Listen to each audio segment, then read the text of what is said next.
we're doing here is we're trying to create a reason for this horse to repetitively jump up in the air and land and jump up in the air and land. So we're trying to get them spaced just enough apart so it naturally is the same length as her stride.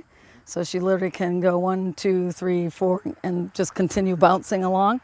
So we're hoping that she can do a few more extra steps without the incentive from the poles. But that's what we're kind of watching, because when she comes off from this curve, we're using the curve to encourage her to take the correct lead, which has to do with keeping her balance when she's turning. So horses should have the legs on the inside of the turn, a little more forward to help catch their balance as they land. So but we purposely put this in the corner of the fence. So Debbie doesn't have to do a lot of steering. The fence will do the steering, and she just has to kind of coax the horse to keep on going. So we're still at this phase, one step above a passenger, meaning we're trying to naturally have this horse jump up and down without us complicating their lives with any added requirements. So we're trying to match what naturally this horse can do, so it's easy for her to figure out and she doesn't have to work too hard about it. And then eventually, if you want to change how she's doing it, you can start adjusting the jumps closer and closer or further apart, however you want her striding to be. But right now, we want to try to make this as easy as we can and say, good horse, every time she accomplishes it. 1, 2, 3, super, good job, girlie, very good. And then she still comes a little pacey at the very, very end, okay?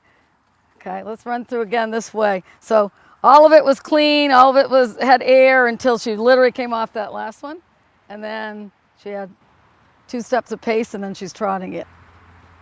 Push, push, push, push. Yeah, see, so at least she still wasn't quite sure because she'd been coming into the middle. So if we had, let's see, we got one more thing we can do. All right, go here. 2, 3. All right, so that was interesting. She stayed, that one she did all on the outside lead, okay? If the rider is educated enough, you'd have your outside leg back, meaning her right leg behind the girth of the horse.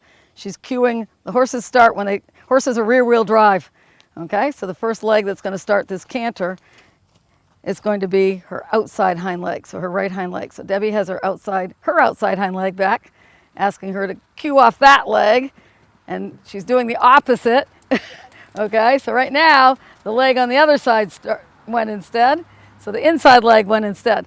All right, try it one more time. One more time. So this is telling us that maybe this is not this horse's stronger side. No wives' tale is that the side the mane is on. Is the side. Okay, there, she finished. Yeah, so she started out counter cantering. In other words, the legs in the opposite direction she was going to go, but then she switched as she went along. So she figured out that was better for her balance to get her legs underneath her. So all you can do is kind of sit there and let them figure it out at first. So why don't you give her just a walk break for a second and then go the other way, Deb. Super, yes, Deb, super, very good. So this is definitely her better side. So if we go by the side of the mane, and I said we're declaring this is her better side. So she's a little stronger on this side. So what we're looking for when every time she lands, we're looking for the legs closest to me, closest to the inside of the turn, to land a little further ahead to help her keep her balance. Go, go, go, go. Yes, go, go, go. Good girlie. There you go. All right. All right, we can say she's done, Deb. All right, so you want to start trotting over them, Gina? Yeah. Okay, so our goal here is lift. Since canter needs to come off the ground, our goal is to give them a reason to go off the ground. The problem with a standardbred is, of course, they've been on a perfectly groomed track with no obstructions of any kind to distract them. So this horse is thinking, we got to clear this track because this stuff's in our way. So first off, we have to be sure this horse understands how to go over these poles. So we're going to see it this way, and each horse has a better side, like left and right-handed. We're all left and right-handed. They're all left and right-handed. So we're going to see which is her better side. There, a little bit of hint right there. That was good, Gina. So that was good too because she came out of it trotting instead of pacing through it. So think you're gonna keep your inside leg on. You're gonna give her a little nudge. It's gotta go straight, gotta go straight. Good, good, good. Go, girly. Okay, so now we gotta get some height because now she's getting too used to them. Here? And now we're asking her to turn into a ballerina and jump up and down, which on a racetrack, that's a bad thing. She gets not punished, but she gets strongly discouraged when they do that at the racetrack. Good, Gina, okay, a little bit. So again, like half a step, landed on the outside more than the inside. We're gonna do it again. So the canter, also another of the challenges with the canter, it's directional, in that we talk about the canter lead, and what people talk about the canter lead, the legs on the inside of the turn look like they're taking a longer stride. So we're purposely putting this little jump setup on the corner so she learns to land on the correct legs for making the turn. So we're trying to get her, encourage her by naturally feeding her around this corner so she'll figure out to keep her balance. That's the best way to do it.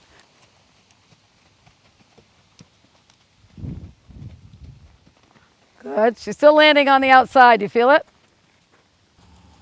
Yeah. Give her a little tap on it. Yeah. Give her a tap. There you go. Good. Tap. Super. There. Perfect. Good job. So she needed a little more incentive to get up off the ground a little more, right?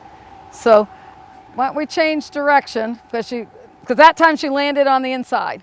Okay. And you also got a little air. Even on this one, you got a little more air too. Okay. If you have a voice command to go with what you want her to do, a kiss or a cluck, or actually say canter, whatever you want to use for your sound.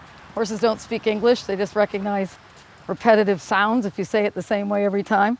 So to canter around this whole arena, we'd want to reproduce a whole lot of these little tiny jumps. So a canter is basically a little jump up off the ground and land and repeat. So this horse doesn't think, at the racetrack she would have been yanked back and stopped immediately if she did even one step of this. You get eliminated from the race if you get too many of these. If you gain any ground when you do it, you get eliminated. So she, deep down, thinks this is a bad thing to do. She shouldn't be doing this. So we're saying now, yay, good horsey. And she's going, what? I mean, she never got more than 4 or 5 strides before they really took hold of her and said, don't do that ever again. So you have to give these horses an immense amount of credit that they're going like, oh, good, another stupid human trick. So, right? It's like, why? Now what are you doing to me? Okay, just when I thought I knew that job, now I have a different one. Good. See, she's better on this side, Gina. All right, I'm going to give you one more challenge, and you tell me if you don't want to do it. You okay with that? Ah, good. Super, Gina. Yeah. I like the height. Right? Okay. Why don't you turn and go once the other way? Surprise is on our side for the first couple. Tap our shoulder. Haha, good girl, eh? Good job, Mare. So that time, she went pacey a little quicker, Gina, but that time she landed on the inside instead of landed out on her right leg. All right, let's stop with that with her, Gina, because I don't want to get her too flat to go out in the back field, okay? So you would do, again, you don't want to do this all the time because it's stress on their bodies, but if you can mix this in here and there, and then we have other, like we can do other things in the grass and in the field, so it's a little different, in their heads a little different, but a little more natural for them to do it. Another thing you can do if you live where it's cold, snow. Snow is a lovely thing. So go bouncing through the field, right? So go through, if it's nice footing, you can take advantage of snow. So it's the only reason to live north. So train your horses, train your standardbred to canter in Maine, right? Yeah. That's the deal. So snow is good, grass is good, anything that makes them pick them bodies up and drop it down and repeat. One of the things we need to be careful about is the physical soundness of the horse, the ability to do it without damaging it. Because so many of these horses, we seem to be getting them older now instead of the younger ones. They've had more wear and tear on their bodies in general, just like any athlete. They've been working hard and their joints are getting tired and their bodies are getting tired. So I hope people would be careful, like check with their vet, like check with your doctor before you do this, check with your vet before you do this, because it's not fair for us to do more harm. And I think people, when horses tend to say no to certain things or resist certain things, people think it's like personal. And horses don't have any preconceived idea of doing something bad or good. It's just if it's not comfortable, they're not going to do it. And so we have to take that information and evaluate it as, is it because they can't do it, not because they won't do it. So I think we, especially with Standardbreds in this situation, we have to be open to know, watching for that, because they said we don't want to make them hate us or hate the job or hurt them, and that's not fair. So, so the actual physical ability, physical ability to hold up to it is important.